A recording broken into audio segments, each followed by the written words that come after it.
In today's video, I'm going to teach you how to block access to your website using a htaccess file in HostPapa cPanel. Let's get started.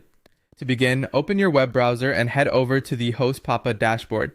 Enter the URL https://www.hostpapa.com/dashboard. You'll be greeted with the login page. Enter your credentials carefully. It's essential to keep your login information secure to prevent unauthorized access. Once logged in, navigate to the section labeled Web Hosting and click on My cPanel. This will take you into the main control panel area where you manage all sorts of aspects of your hosting account, from managing files to accessing databases. Now you'll want to scroll down until you find the File section. Click on File Manager from there.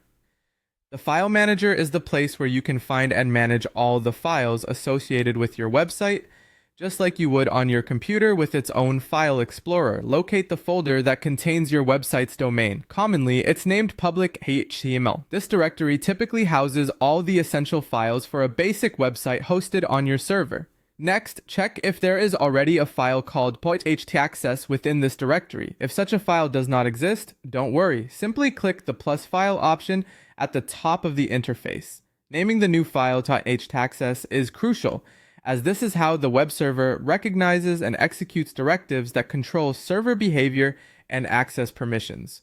Once the file is created, find it in the list of files, right-click on it, and select the Edit option.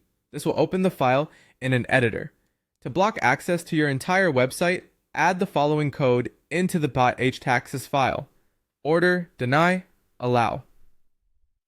Doing so effectively stops any visit attempts, as they are automatically rejected.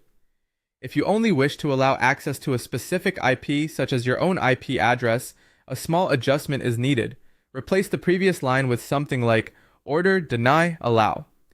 Be sure to replace the placeholder with your actual IP address. You can find your public IP address by simply searching "What's my IP" in any search engine. After making the necessary changes to the file, click on Save Changes to ensure everything is duly updated. Once everything is saved, visit your website through any browser to confirm the changes.